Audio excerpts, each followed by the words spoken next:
ABC Listen. Podcasts, radio, news, music and more.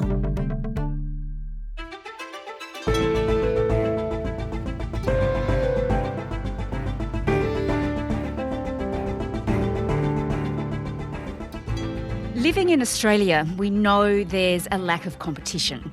Two big supermarkets, two big airlines, and just a few more banks and electricity providers. And we know because of that, well, we get ripped off. Now, just how badly we're being treated has been exposed in a report by the former head of the competition watchdog, Alan Fels. Today, investigative journalist Adele Ferguson on how big companies trick us into paying more and how Mr Fels thinks we can stop them. I'm Sam Hawley on Gadigal land in Sydney. This is ABC News Daily.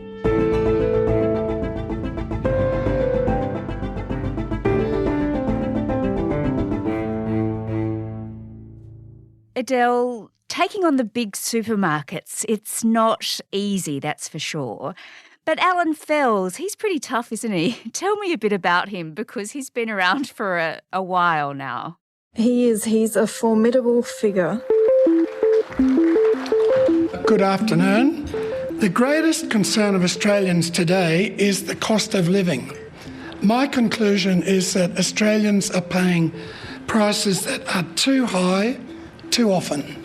He's really a global figure in competition policy. He ran the Australian Competition and Consumer Commission for more than 20 years. And he's led this inquiry into price gouging, and he's released a big, long report. And a big part of that report, of course, is on supermarkets. But he's also looked at other sectors, hasn't he? Yeah, he has. And he was saying what appealed to him about doing a report for the ACTU was what is going on with inflation outside of the Ukraine war and different things like that? What other things are going on in Australia? And that's what really appealed to him, because he was saying inflation is discussed all the time, but not much is discussed on the prices charged, the processes in setting prices, profits and contribution to inflation. And so that's what this report's all about. The cause is weak and ineffective competition in too many sectors of the economy. And he wanted to speak to ordinary Australians instead of the usual suspects who lodge submissions. And he got some really good intel. And, people are writing in saying that, in January, if you look at Woolies in Mittagong and Bowral, on the same day, an hour in between, broccoli prices were $4.70 at one store and $7.90 at another store. Oh my gosh, that's incredible. How does that work? Is that price gouging? How do they justify that?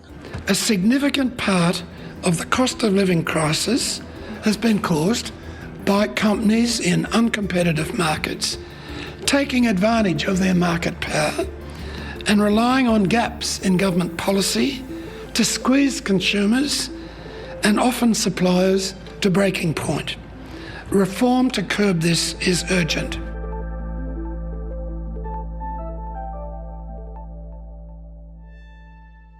Just remind me, Adele, what is price gouging? Price gouging is when businesses take advantage of their market power and they set prices well above the levels that would occur if there was competition. So if you had lots and lots of players, would they be able to get away with this? But when you have few players, and particularly in regional areas when you may just have one supermarket, they really can call the tune on prices. Price gouging is not illegal at all. It only becomes illegal if they're colluding. Okay, so let's have a look then at these tactics. At that example of broccoli, how does that happen? Why would that happen? It's the tricks, the tactics, I suppose, that the supermarkets use, not just supermarkets, all big companies really. But tell me about some of these tricks, I suppose, that are used by these big companies. Yeah, so there's the loyalty tax with the banks or insurance companies where they may offer lower prices to hook people in, like you can have for 12 months, you can have 0 interest on your credit card. And what happens is they don't realise that, when that year is over, different prices get introduced. And before they know it, they're locked into a price that they didn't know they were paying. Or there's a thing called drip pricing where, in the ads it says this is the price. But then when you go to pay for it, you find that, with an airline ticket, for example, there may be a cheap airline ticket. And then when you say, yes, I'm going to buy it, then you find out that you have to pay additional prices for, baggage or where you're sitting, that sort of thing. So those sort of things are deceptive in a way because people are getting hooked into buying something when they believe it's a price that it isn't really. I noted that one submission to the inquiry said that Coles had hiked the price of a certain brand of coffee from $8 to $12.70, and then a couple of weeks later it cut the price to $10.70, so still above the $8, but then it tagged it that it was on sale. Yes, that's right. And there's been a lot of questions about that. The discounting tricks where the supermarkets are advertising products on sale when they're actually at normal or high prices. The ACCC is looking into that.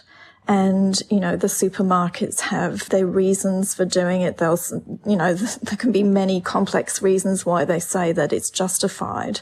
But, you really do need to dig deeper and find out, are these tricks that they're doing just to dupe customers into paying more?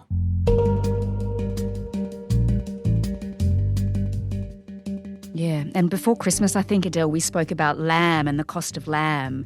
Just tell me about that, because that's really intriguing, isn't it? Yeah, so another case was, cattle and lamb prices last year fell 70%.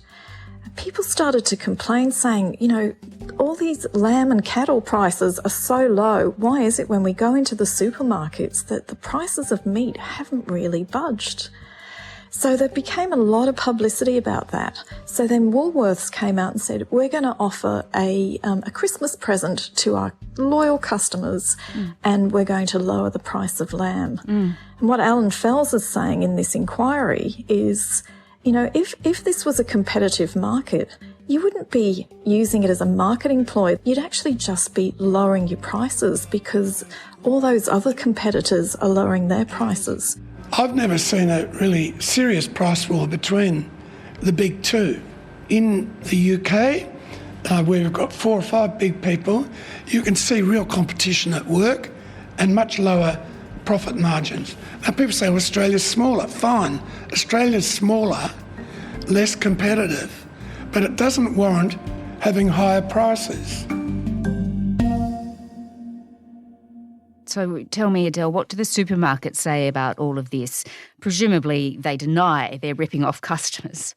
They absolutely deny it. Yes. They say that it's a lot more complicated in price setting and, there's middlemen involved and you have to make sure that the farmers are getting a good deal.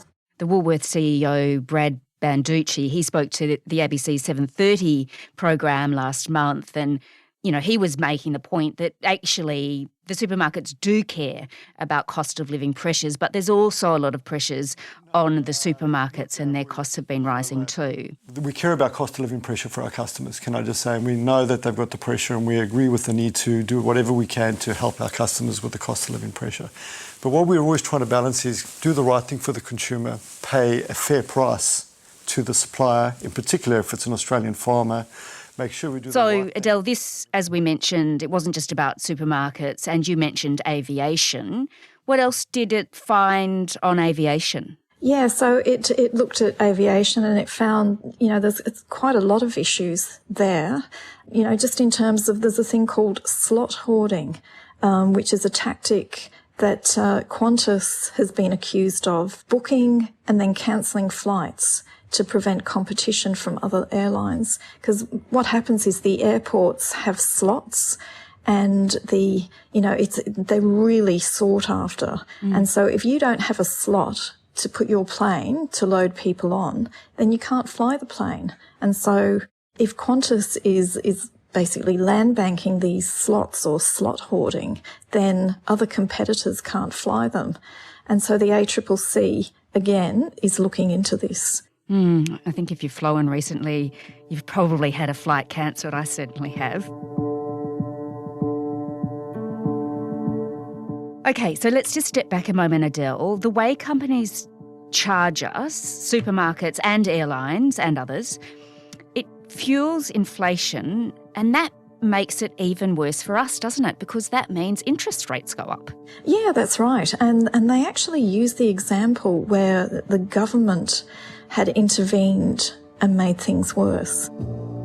So you had that with Qatar Airlines, which wanted to actually start flying more frequently in Australia, and the government said no.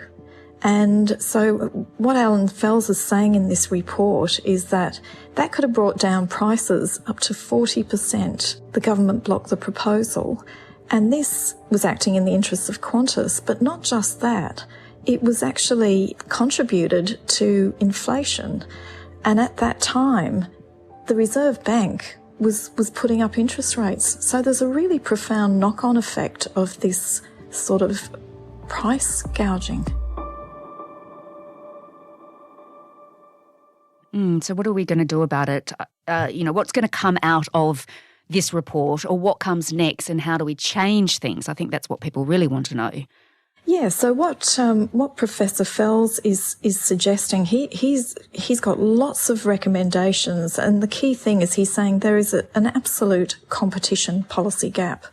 And he says, so governments need to act on these high prices. And a way to do that is introduce to Competition and Consumer Act a clause that makes it an offence to charge excessive prices, as they do in Europe.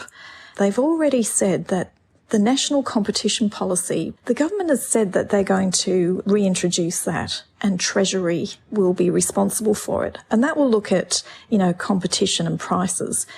But Professor Fels says they should go further and actually establish a competition and prices commission. Not to regulate them, but to identify their causes, remove wherever possible their anti-competitive and other causes and other harms. Right now, the ACCC has to be told by the government. They can't just do it themselves. The government has to say, hey, ACCC, can you look at supermarkets? So if you had this sort of commission, it would be able to help the ACCC be able to work hand in glove with it, and the ACCC could continue with its enforcement role. So Adele, just in the meantime, tell me, how do we know when we're being price gouged, and how can we avoid the trick? How can we pay the best rate for the broccoli? How do we get around this? I think what we have to do is really keep our eyes peeled on this sort of thing and call it out. So go to Woolworths and say, why is it just down, in another suburb, you're charging X dollars more? How do you justify that? And write to them. And the media know, because it's not on.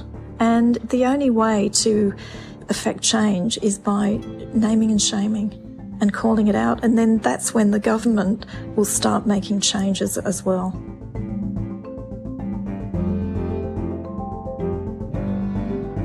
Adele Ferguson is an investigative journalist with the ABC. This episode was produced by Nell Whitehead and Bridget Fitzgerald. Audio production by Sam Dunn. Our supervising producer is David Cody. I'm Sam Hawley. ABC News Daily will be back again tomorrow. Thanks for listening.